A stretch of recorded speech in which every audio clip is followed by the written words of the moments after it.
이 시간에도 우리 주님을 사랑하는 우리 성도님들에게 하나님의 크신 응답과 축복이 함께 하시기를 예수님의 이름으로 축원합니다. 오늘 하나님께서 우리에게 주신 말씀 마태복음 5장 3절에서 10절까지 의를 위하여 핍박을 받은 사람이라는 말씀의 제목입니다. 우리는 모두 다 다시 오실 예수 그리스도의 재림을 기다리는 사람들입니다. 우리 예수님께서 재림하시는 그날을 우리는 기다리는데, 참으로 안타까운 사실은 이 땅에 이미 주님이 재림하셨다라고 믿는 사람들도 여럿이 되고, 내가 자칭 재림 예수라고 말하는 사람이 우리나라에서도 50명이 넘습니다. 전 세계적으로 말하면 훨씬 더 많겠죠. 그리고 그 사람들을 추종하는 사람들 또한 많이 있습니다. 특히 우리나라의 신천지나 하나님의 교회나 이런 잘못된 이단에 빠져드는 90%의 사람들이, 이상의 사람들이 다 교회 다니는 사람들이에요. 그러면 그 사람들이 정말 재림 예수인가 아닌가, 그것을 확인하는 아주 중요한 재림의 원칙이 있습니다.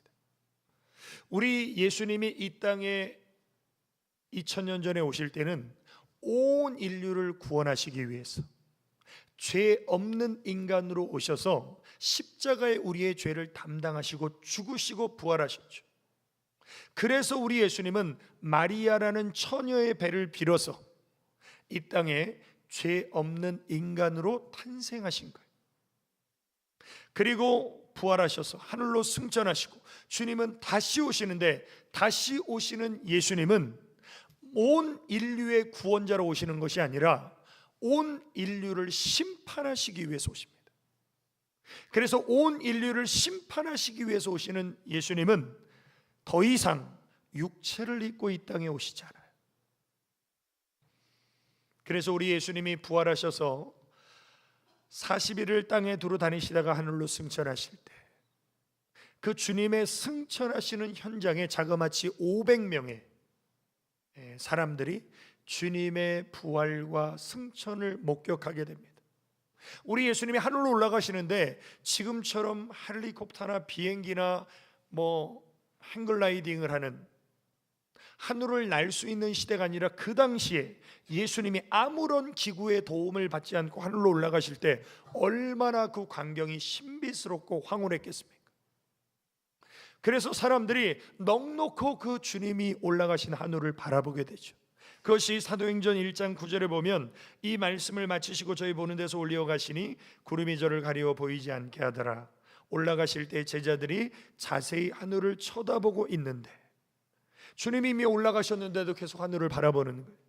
흰옷 입은 두 사람이 저희 곁에 서서 뭐라고 말합니까? 가로되 갈릴리 사람들아, 어찌하여 서서 하늘을 쳐다보느냐?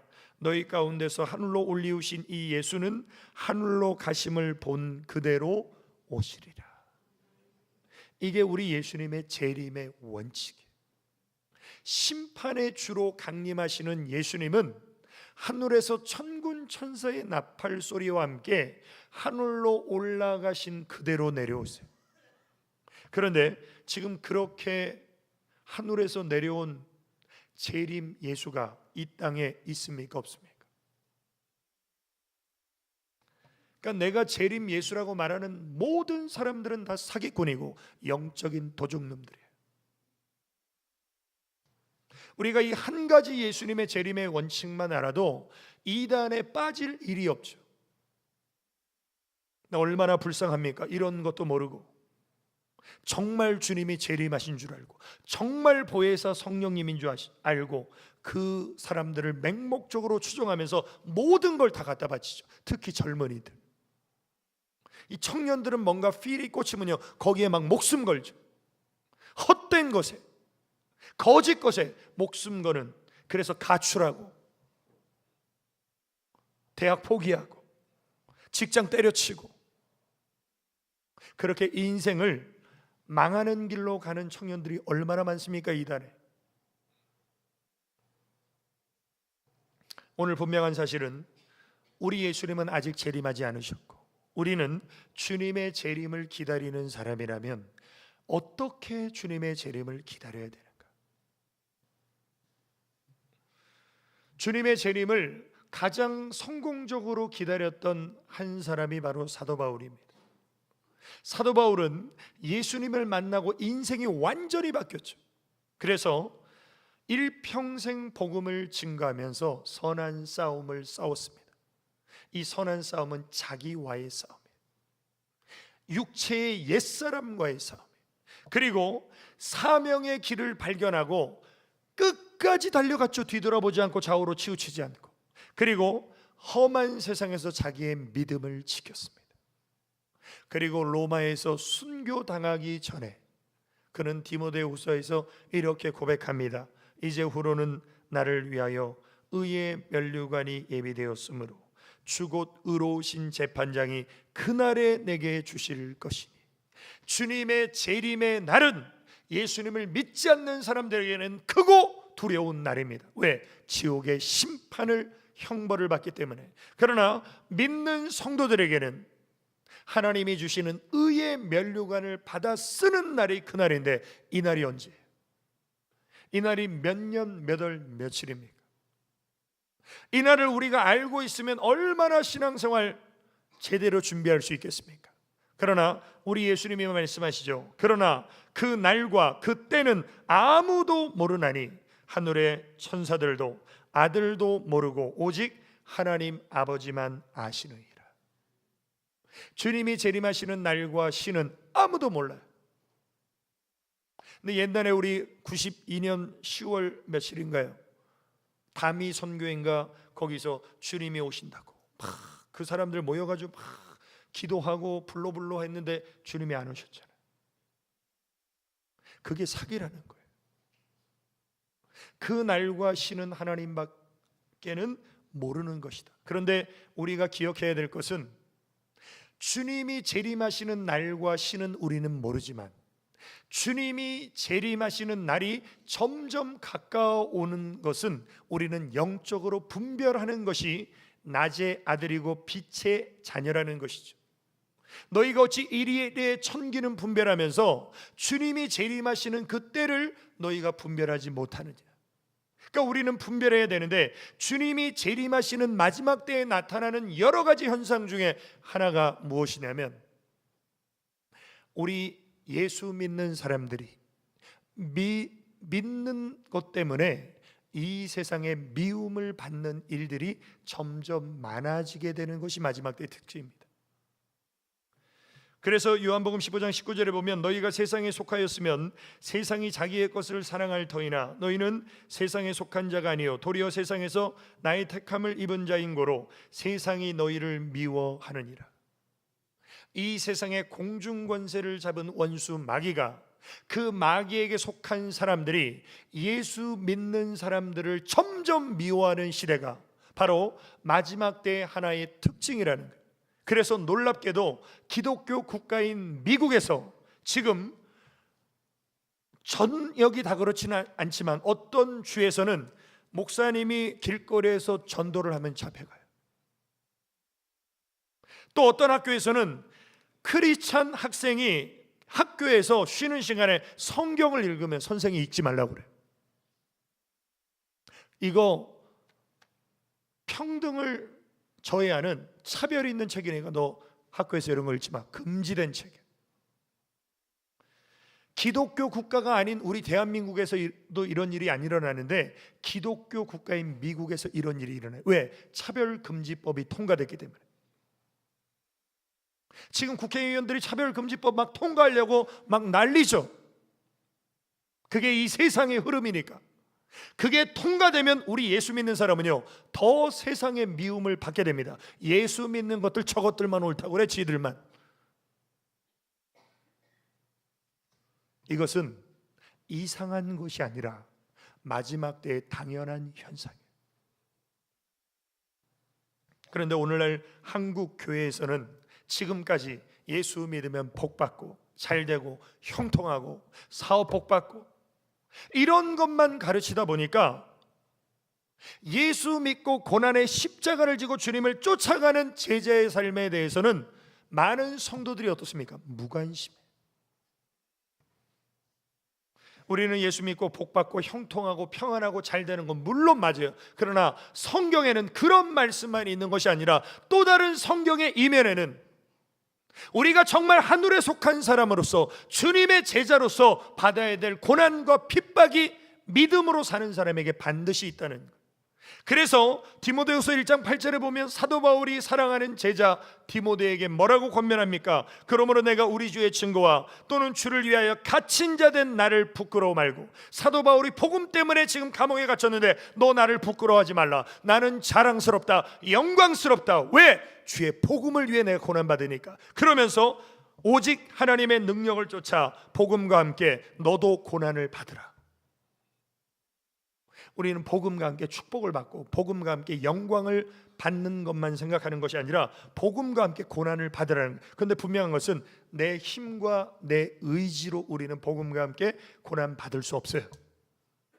그래서 무슨 수식어가 붙었습니까? 오직 하나님의 능력을 쫓아. 복음과 함께 고난을 받는 사람은요, 신앙생활을 모태신앙이라고 복음과 함께 고난 받는 게 아니에요.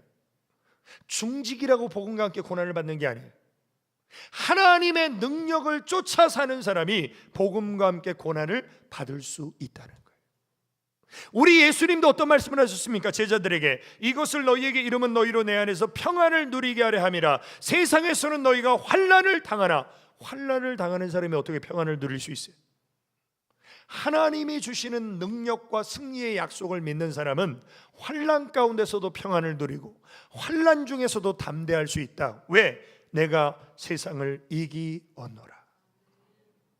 우리 예수님의 십자가의 승리는 예수님의 승리만이 아니라 주님을 따라 믿음으로 사는 오늘 우리에게도 동일한 하나님의 승리가 보장됨을 꼭 믿으시길 주의 이름으로 축원합니다. 그래서 주님의 죽음이 나의 죽음이요, 주님의 부활이 나의 부활이요, 주님의 승리가 나의 승리요, 바로 이 믿음을 가진 사람이 의를 위하여 핍박을 받는 삶을 살 수 있다는 것이죠. 자, 그러면 구체적으로 우리가 의를 위하여 핍박을 받는 복 있는 사람이 되려면 어떻게 해야 됩니까? 첫 번째로 의를 위하여 핍박을 받으려면 성령의 권능을 받아야 합니다. 500명의 사람들이 예수님의 부활과 승천을 목격했을 때 요한복음 4장에 나오는 물동이를 버려두고 마을에 가서 예수님을 전한 그 여인처럼, 야! 내가 예수님의 부활과 승천을 전해야지 하고 막 가고 싶었겠죠. 가슴에 벅찬 감격을 가지고. 그런데 주님 뭐라고 말씀하십니까? 예루살렘 떠나지 마라. 지금 가서 전도하지 말고 약속하신 성령을 기다려라. 왜? 내 의지와 내 노력으로 전도하는 것은요, 어느 순간 끝나버려요. 그러나 성령의 권능을 받으면 죽을 때까지 주님의 증인으로 복음 증거할 수 있죠. 그래서 사도행전 1장 8절에 보면 오직 성령이 너희에게 임하시면 너희가 권능을 받고 예루살렘과 온 유대와 사마리아와 땅끝까지 이르러 내 증인이 되리라 하시니라. 내 증인이 되리라, 이건 능동태가 아니라 수동태죠. 그러니까 내가 증인 돼야지 한다고 되는 게 아니에요. 성령의 권능이 내 안에 임할 때 내가 원하든 원하지 않든 나는 주님의 증인으로 하나님 앞에 쓰임받게 된다는 거예요. 인간의 의지는 참으로 보잘것없습니다. 그래서 작심삼일이라는 말이 나오죠. 베드로가 어떤 사람입니까? 다 주를 떠날지라도 나는 주님 떠나지 않습니다. 근데 예수님을 3번이나 부인하고 저주하죠. 이게 인간의 의지의 한계예요. 예수님의 제자들 그렇게 주님의 말씀을 듣고 주님과 함께 먹고 자고 주님이 행하시는 기사와 이적을 봤음에도 불구하고 주님이 로마 군병들에게 붙잡혀 가시니까 다 도망갔어요. 근데 이 사람들이 언제 바뀌었습니까? 오순절 마가다락방에서 기도할 때 성령 강림의 역사가 일어나니까 이 사람들이 이제는 달라졌어요. 죽음을 두려워하지 않아요. 담대해요. 공회에 잡혀가서 제사장과 서기관 바리새인들이 죽일 듯이 쳐다보면서 위협하고 채찍질하는데도 이 사람들이 조금도 두려워하지 않고 뭐라고 말합니까? 베드로와 요한이 대답하여 가로되 하나님 앞에서 너희 말 듣는 것이 하나님의 말씀 듣는 것보다 옳은가 판단하라. 성령 받기 전에는 하나님이 안 보였어요. 사람들이 죽일 듯이 위협하는 그 무서운 눈과 몽둥이만 보였어요. 그런데 성령을 받으니까 사람들이 위협해도 하나님 앞에서 니들 말 듣겠냐? 하나님 말씀 듣겠냐? 무엇이 옳은 거냐? 우리는 하나님 앞에서 하나님 말씀 듣겠다. 이게 목숨 건 고백이죠. 그래서 베드로와 사도들이 대답하여 가로되 사람보다 하나님을 순종하는 것이 마땅하니라. 이거는 인간의 용기와 의지로 할 수 없는 고백이에요. 오직 성령의 권능이 임한 사람들만 이런 고백을 할 수 있죠. 오늘 우리 성도님들 정말 하나님 앞에 의를 위하여 핍박을 받는 복 있는 사람 되기를 원하신다면 성령의 권능을 받으시기를 주님의 이름으로 축원합니다. 두 번째로, 의를 위하여 핍박을 받으려면 승리를 주시는 주님의 사랑을 확신해야 합니다. 우리 하나님의 사랑, 우리 예수님의 사랑은 이 세상에서 우리가 경험할 수 있는 최고의 사랑입니다. 왜 최고의 사랑이냐면 하나님의 사랑은 자신의 생명을 십자가에 내어주면서 우리를 살리시는 사랑이죠. 하나님의 사랑은 계산하지 않고 자기 유익을 구하지 않는 최고의 사랑을 십자가에서 증명해 보이셨습니다. 그리고 이 하나님의 사랑은 찬송가 404장의 가사의 내용처럼 바다를 먹물 삼아도 하늘을 두루마리 삼아도 다 기록할 수 없는 사랑, 이것이 하나님의 사랑. 오늘 사랑하는 성도 여러분, 우리는 일평생 그 하나님의 사랑을 계속해서 경험해 가야 됩니다. 우리가 일평생 그 사랑을 경험해도 하나님의 사랑의 1%라도 알까요? 그만큼 하나님의 사랑은 무한한 사랑. 그런데 그 무한한 사랑을 우리가 더 깊이, 더 뜨겁게 체험하기를 하나님은 원하십니다. 그래서 사도 바울이 에베소 교회를 향해서 지식에 넘치는 예수 그리스도의 사랑을 너희가 경험하되 어떻게 경험하라고 나옵니까? 그 넓이와 길이와 높이와 깊이가 어떠함을 깨달아. 하나님의 사랑의 넓이, 그 길이, 그 높이, 그 깊이를 우리가 깨닫고 체험하고 알면 알수록 놀라운 은혜가 무엇이냐면 하나님의 모든 충만하신 것으로 너희에게 충만하게 하시기를 구하노라. 오늘 이 예배를 참여하신 분들은 다 예수님을 믿는 분들이죠. 다 하나님을 믿는 분들이에요. 하나님 안 믿는 분들이 이 주일날 황금 같은 시간에 교회에 나올 리가 없죠. 그런데 우리 성도님들이 다 하나님을 믿는데 믿음의 수준은 천차만별. 우리 성도님들이 다 하나님을 사랑한다라고 고백하는데 하나님을 향한 사랑은요 천차만별이에요. 어떤 분은 하나님을 요만큼 사랑하는 분이 계세요. 어떤 분은 하나님을 요만큼 사랑하는 분이 계세요. 어떤 분은 하나님을 이만큼 사랑하는 분이 계세요. 그 차이가 어디에서 있는 줄 아십니까? 우리는 하나님 앞에 조건적인 사랑밖에 못해요. 그러니까 하나님을 요만큼 사랑하는 사람은요 하나님의 사랑을 요만큼만 받은 거예요. 이만큼 사랑하시는 분은요 이만큼 사랑을 받은 분이에요. 이만큼 사랑하는 분은 이만큼 사랑을 받은 분이에요. 물론 이만큼 사랑을 받고도 요만큼 하나님 사랑하는 분도 많아요. 그러나 우리는 하나님의 사랑을 받은 것 이상 하나님을 사랑할 수 없는 존재예요. 그래서 하나님의 사랑을, 그 무한한 사랑을 더 깊이, 더 넓게, 더 높게 우리가 체험하지 않고는 의를 위하여 핍박을 받는 삶을 우리는 살 수 없는 사람들이다. 그래서 하나님의 최대의 관심이 무엇입니까? 사랑이에요. 왜? 하나님은 사랑이시니까. 그래서 예수님을 따르다가 실패하고 다시 갈릴리 호수가 가서 고기잡이나 하는 베드로를 우리 예수님이 찾아가시죠. 그리고 베드로에게 옛날을 상기시키기 위해서 야, 배 오른편에 그물을 던져봐라. 그물을 던졌어요. 끌어당겨 보니까 153마리가 잡히는 거예요. 큰 물고기가. 그래서 모나미 153이 그 153마리의 그 물고기를 상징하는 거예요. 믿음의 기업입니다. 모나미가. 그때 주님이시구려. 그리고 예수님이 베드로와 함께 아침을 드신 후에 뭐라고 질문하십니까? 저희가 조반 먹은 후에 예수께서 시몬 베드로에게 이르시되 요한의 아들 시몬아 내가 이 사람들보다 나를 더 사랑하느냐?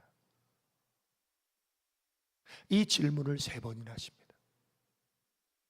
하나님의 관심은 베드로에게 너 돈 많냐? 공부는 많이 했냐?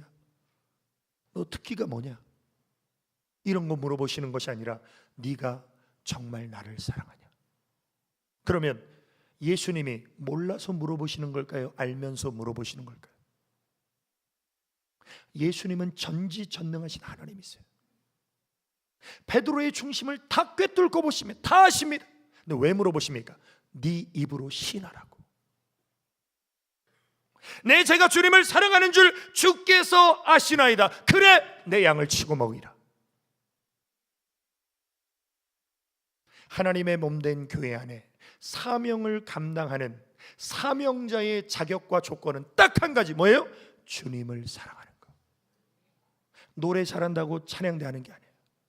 머리 좋다고 교사하는 게 아니에요. 내 안에 십자가에서 나를 죽기까지 사랑하신 그 뜨거운 하나님의 사랑을 내 안에 경험하여 나도 주님을 사랑한다라는 사람이 찬양대도 하고 교사도 하고 차량 봉사도 하고 안내도 하는 거예요. 오늘 이 사랑이 우리 성도님들의 심령 안에 새롭게 경험되어지고 회복되어지시기를 주님의 이름으로 축원합니다. 하나님의 사랑을 뜨겁게 체험한 사도 바울이 자신의 모든 지식과 명예와 세상 배경을 배설물처럼 버리고 주의 복음을 증거할 때 엄청난 고난과 환난과 핍박을 당합니다. 그런데 놀라운 사실은 사도 바울은 오히려 주님의 은혜에 감격합니다. 그리고 나를 사랑하신 하나님의 사랑의 줄은 결코 끊어지지 않는다고 확신합니다. 원수마귀는 주님과 우리와의 관계의 사랑의 줄을 끊어버리려고 여러 가지 시험과 핍박과 유혹을 합니다. 그런데 사도 바울은 확신해요. 뭐라고 확신합니까? 내가 확신하노니 사망이나 생명이나 천사들이나 권세들이나 현재나 장래나 능력이나 높음이나 기쁨이나 다른 아무 피조물이라도 원수마귀라도 우리를 우리 주 그리스도 예수 안에 있는 하나님의 사랑에서 끊을 수 없으리라. 하나님의 사랑은 끊어지지 않는다는 이 확신, 이 확신이 있었기 때문에 순교의 제물이 될 수 있었던 거예요. 우리가 대단하고 능력이 있어서 세상을 이기는 것이 아니라 우리를 사랑하시는 하나님의 사랑으로 우리가 승리한다는 확신, 이 믿음이 사도 바울에게 있었다는 것이죠. 로마서 8장 35절에도 누가 우리를 그리스도의 사랑에서 끊으리요? 환난, 곤고, 핍박, 기근, 적신, 위험, 칼이랴, 이런 걸 사도 바울이 다 체험했죠. 그러나 그리스도의 사랑은 끊어지지 않는다. 그러나 이 모든 일에 우리를 사랑하시는 이로 말미암아 우리가 넉넉히 이기느니라. 오늘 하나님의 사랑의 능력으로 우리 인생에 어떠한 고난과 핍박과 불이익과 손해가 닥쳐올지라도 주님의 사랑 안에서 넉넉히 승리하시기를 주님의 이름으로 축원합니다. 세 번째로 의를 위하여 핍박을 받으려면 주님이 주시는 의의 면류관을 사모해야 합니다. 신앙의 초보자들은 항상 교회 나오면 하나님을 향해서 어떤 기도를 드리려면 하나님 복 주세요, 자식 잘 되게 해주세요, 사업 잘 되게 해주세요, 건강하게 해주세요. 계속 달라는 거예요, 하나님 앞에. 이게 초보적인 신앙의 특징입니다. 그런데 성숙한 신앙의 특징은 무엇이냐면 내가 어떻게 하면 하나님의 기쁨이 될까? 어떻게 하면 주의 영광을 위해 살까?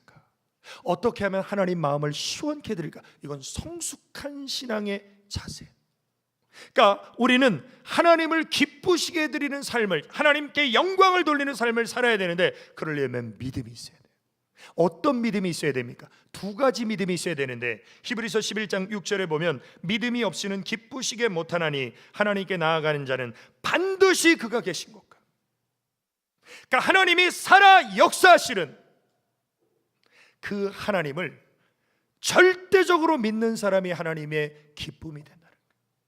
이건 바꿔 말하면 우리 인생 속에 하나님이 안 계신 것 같은, 하나님이 내 기도를 안 들으시는 것 같은, 하나님이 나와 멀리 떨어져 계신 것 같은 그런 상황과 환경이 우리 인생에 얼마든지 있을 수 있어요. 하나님이 나를 버리신 것 같은. 그러나 하나님은 분명히 우리를 떠나지 아니하시고 버리지 아니하시고 세상 끝날까지 우리와 항상 함께 하시는 그 하나님의 살아계심을 믿는 사람이 하나님의 기쁨이 됩니다. 두 번째로, 그가 자기를 찾는 자들에게 상 주시는 이심을 믿어야 할지니라. 우리는 이미 구원받은 것만으로도 하늘과 땅에 가장 큰 복을 받았어요. 그런데 하나님은 우리에게 상 주시겠다는 거예요. 이게 누구의 마음에? 부모의 마음에.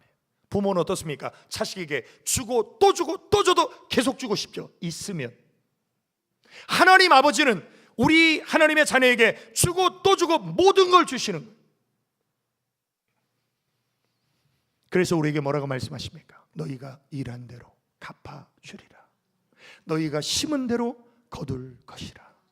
눈물로 씨를 뿌리는 자는 기쁨의 단을 거둘 것이다.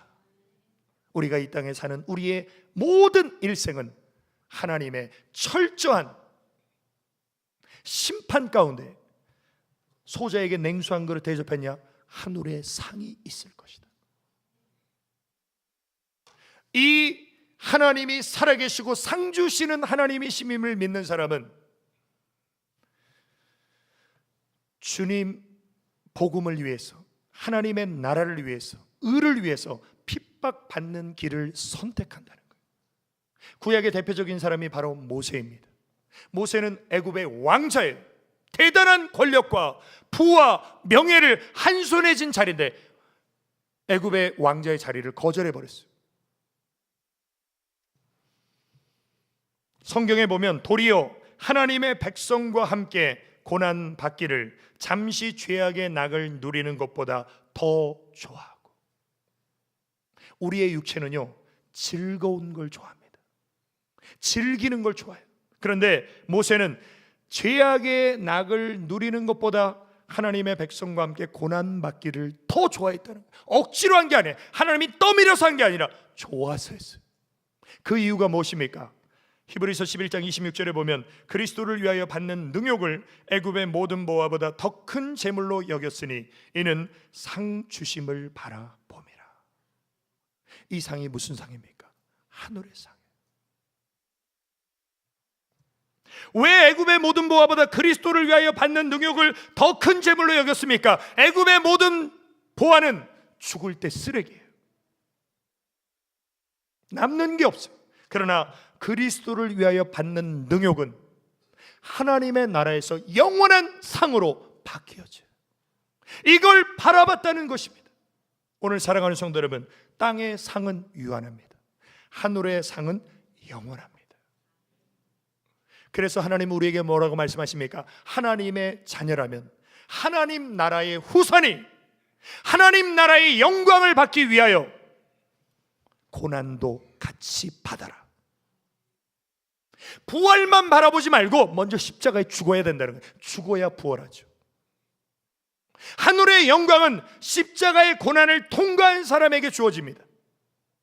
그래서 고린도후서 4장 17절에 보면 우리의 잠시 받는 환난에 경한 것이 이 땅에서 우리가 예수님 때문에, 복음 때문에, 주님 때문에, 교회 때문에, 사명 때문에 고난받는 것, 그건 잠시라는 거예요.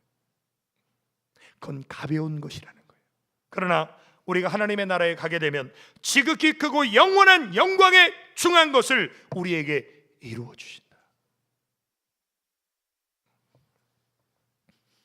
똑같이 예수님을 믿지만 이 말씀이 믿어지는 사람은요 사명의 십자가를 져요. 근데 똑같이 예수님을 믿지만 이 말씀이 잘 안 믿어지는 사람은요 세상 것만 바라보며 살아요. 그리고 죽고 나서 후회하겠죠. 오늘 사랑하는 성도 여러분, 이 예배 가운데 내 영안이 열리고 내 영적 귀가 열려서 보이지 않지만 영원한 하늘의 영광에 중한 것을 바라보시길 주의 이름으로 축원합니다. 그렇게 하늘의 상을 바라본 시편 기자가 이런 놀라운 고백을 하게 됩니다. 주의 궁정에서 한 날이 다른 곳에서 첫날보다 나은지. 오늘날로 표현하면 하나님 앞에 주일날 교회에 나와서 예배드리는 이 하루가 세상에서 첫날보다 낫습니다. 이런 마음으로 교회에 오는 사람이 주님 못 만나겠습니까? 은혜 못 받겠습니까? 또 악인의 장막의 거함보다 내 하나님 문지기로 있는 것이 좋사오니. 악인의 장막에서 편안하고 안락하게 사는 것보다 나는 오늘도 교회 나와서 하나님 교회 문지기로 안내하고 교통봉사하고 하나님 앞에 헌신하는 게 좋습니다. 하나님의 일은 억지로 하시면 안 돼요. 신앙생활은요, 억지로 하시면 안 돼요. 좋아서 해야 돼요. 좋아서 하려면 어떻게 해야 됩니까? 하나님 분명히 살아계신 걸 믿고, 상 주시는 하나님이심을 믿고, 그 나를 십자가에서 죽음으로 나를 구원해 주신 그 하나님의 사랑에 다시 한번 감격이 회복되시기를 주의 이름으로 축원합니다. 결론입니다. 을을 위하여 핍박을 받은 사람은 첫째 부활에 들림받는 영광이 주어집니다. 우리는 주님의 재림을 기다리는 사람이에요. 근데 기다리는 사람은 막연하게 기다리는 것이 아니라 준비하고 기다려야 돼요. 어떻게 준비해야 됩니까? 신령한 지혜로운 다스처녀처럼 기름 등불 준비하고 기다려야 돼요. 2달란트 5달란트 받은 종들처럼 내게 맡겨주신 사명의 달란트를 더 남기고 주님을 기다려야 되겠죠. 그런 사람은 을을 위하여 핍박을 받게 되고, 그런 사람에게 주시는 하나님의 약속이 있는데 그 약속은 하늘에 위로와 상이 있고 또한 이 땅에서도 하나님의 축복이 있다. 그것이 마가복음 10장 29절에 보면 예수께서 가라사대 내가 진실로 너희에게 이르노니 나와 및 복음을 위하여, 예수님과 복음 때문에 집이나 형제나 자매나 어미나 아비나 자식이나 전토를 벌인 자는, 내려놓은 사람은 금세에 있어 집과 형제와 자매와 모친과 자식과 전토를 100배나 받고 내세의 영생을 받지 못할 자가 없느니라. 그러나 한 가지, 핍박을 겸하여 받고. 예수 믿으면 100배의 복을 받아, 이것만 생각하지 말고요, 핍박을 겸하여 받는 거예요. 이 땅에서 하나님의 말씀 붙잡고 믿음으로 사는 사람은요, 반드시 고난과 핍박과 어려움을 만나게 됩니다. 그러나 승리하게 된다는 것이죠. 질문해 보겠습니다. 우리 성도님들 가운데 내가 예수 믿는 것 때문에, 사명 때문에, 교회 때문에, 하나님의 말씀 때문에, 내가 가족이나 친척이나 이웃이나 직장 동료나 누군가로부터 내가 어떤 불이익과 손해를 내가 겪은 분 손 들어보세요. 믿지 않는 가정에서 예수 믿으면 막 집에 쫓겨나고 막 그러잖아요. 네, 손 내리십시오. 한 20% 우리 성도님이 드셨어요. 이렇게 핍박과 고난을 받으면서 예수 믿은 사람은요, 내 안에 반드시 살아 역사하시는 하나님에 대한 굳은 믿음이 있어요. 우리는 어떤 환경과 상황에서도 예수님 때문에, 복음 때문에, 교회 때문에, 사명 때문에 욕먹고 고난받는 것을 두려워하시면 안 돼요. 그런 일이 있을 때 오히려 당연하게 생각했어요. 마태복음 5장 11절 이하에는 기뻐하라고 나와요. 왜? 하늘에 너희 상이 큽니다. 특별히 을을 위하여 핍박을 받는 사람에게 가장 영광스러운 것이 뭐냐면 첫째 부활에 들림받습니다. 여러분들, 첫째 부활은 하늘에서 주님을 영접하는 거예요.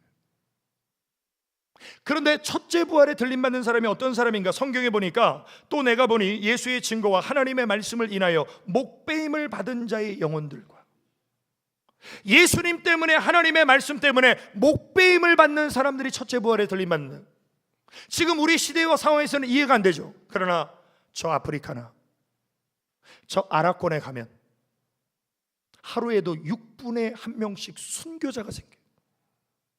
이 IS나 이슬람 집단의 기독교인들을 색출해서 죽이는데 어떻게 죽이냐면요, 무릎 꿇리고 머리에 검은 두건 씌우고요, 칼로 목을 정말 잘라 죽여요.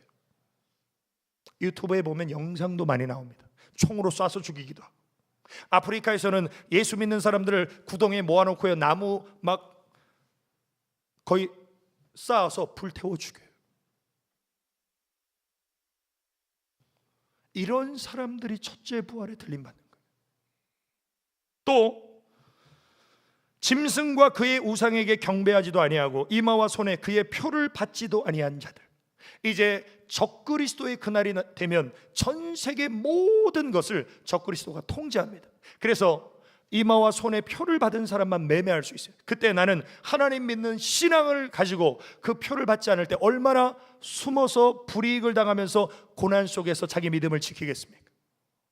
이런 사람들이 살아서 그리스도로 더불어 1000년 동안 왕노릇하게 되는데, 이것이 첫째 부활이라는. 그냥 교회 출근 도장 찍고 왔다 갔다 하면서 죽으면 천국이라도 가야지, 이런 신앙이 아니라 정말 우리 주님이 나를 죽기까지 사랑하셨듯이 나도 의를 위하여 핍박을 받는, 그래서 주님과 하나님의 말씀을 인해서 내가 어떤 고난과 핍박과 받게도 받겠다는 믿음을 가지고 자기 믿음을 지키는 사람들, 이런 사람들이 첫째 부활에 들림을 받게 되는데, 요한계시록 20장 6절에 보면 이 첫째 부활에 참여하는 자들은 복이 있고 거룩하도다. 둘째 사망인 지옥의 불에, 지옥불의 그 해를 받지 않고, 둘째 사망이 그들을 다스리는 권세가 없고 도리어 그들이 하나님과 그리스도의 제사장이 되어 1000년 동안 그리스도로 더불어 왕노릇하리라. 오늘 사랑하는 우리 모든 성도님들, 우리는 머지않아서 주님을 만나게 되겠죠. 주님이 오시기 전에 먼저 가실 분도 여기 많이 계시고, 또 이 땅에 살면서 주님의 재림을 경험할 수 있는 분도 계시겠죠. 분명한 사실은 나는 주님 앞에 설 때 하나님이 복 있는 사람이라고 말씀하실 영적 상태를 나는 유지하고 있는가? 내 안에 성령의 권능이 있는가? 내 안에 하나님의 사랑의 감격이 있는가? 내 안에 하늘의 소망이 있는가? 우리의 심령을 새롭게 하시고 정말 하늘 소망을 가지고 하나님이 보실 때 복 있는, 의를 위하여 핍박을 받는, 그래서 첫째 부활에 들림받는 우리 모두가 되시기를 예수님의 이름으로 축원합니다. 우리 기도드리시겠습니다. 아버지 하나님, 크신 은혜와 사랑을 감사드립니다. 이 팔복 시리즈를 통해서 마지막 의를 위하여 핍박을 받는 사람이 복이 있다고 말씀하셨는데, 우리 안에 성령의 권능이 임하게 하여 주시고 주님의 사랑에 뜨거운 감격이 회복되게 하여 주시고 하늘의 소망을 가지고 주님 가신 십자가의 길을 온전히 믿음으로 쫓아가게 하여 주옵소서. 예수님의 이름으로 기도 올리옵나이다. 아멘.